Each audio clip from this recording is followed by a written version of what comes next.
Elementary teachers, this is part 1 of School Gardens with Ease 2024 series for elementary teachers. When the topic of school gardens come up, almost everybody imagines a bunch of wooden raised beds or troughs out in the schoolyard with a few sad-looking tomato plants planted in it sparsely. And that's what they think they should be building. And by they, I mean teachers, parents, administrators, everyone. And the first thing they do is form some sort of a committee or group that includes parents and teachers and sometimes students, usually thinking we need to raise funds for the garden, we need to purchase, raised beds, troughs, planters, grow towers, something. We need to organize the students into some sort of a club on lunchtime or after hours. And then we need to find a teacher who's willing to manage that club. Or we need to volunteer, come in as parents and volunteer and help to run that club. Or we need to arrange some sort of a planting, community planting event over the weekend. Go get plants or get them donated. All of us come in and plant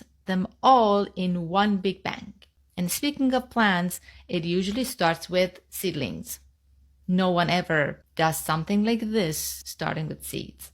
Now, this approach is totally backwards, and it's the main reason all those school gardens fail and are abandoned in the corner of schoolyards and become an eyesore forever. And don't get me even started on how those teachers feel. Frustrated, overworked, overwhelmed, resentful. They swear gardening off forever. And that's not even the worst part. The worst part is that the students not only didn't learn anything much helpful, but this experience actually showed them that growing their own food is a lot of hard work, lots of frustration, and very little rewards. Wasn't this supposed to be empowering students?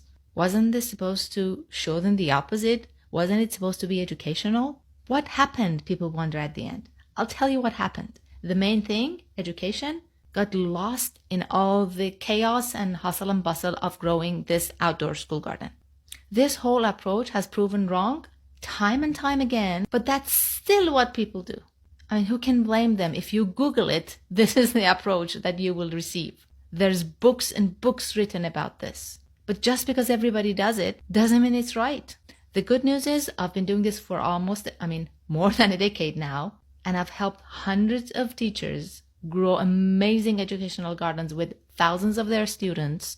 And I have come up with a two-phase approach that flips this backwards approach that I just explained to you onto its head and helps you with ease grow an amazing educational garden that will be utilized for years to come. I'm explaining the entirety of this approach with handouts and everything in the School Gardens with Ease 2024 free 60-minute webinar for elementary teachers. This webinar is only available until the end of January. Please go and grab your spot. I will also be explaining them in this short video series. Part 2 is coming tomorrow.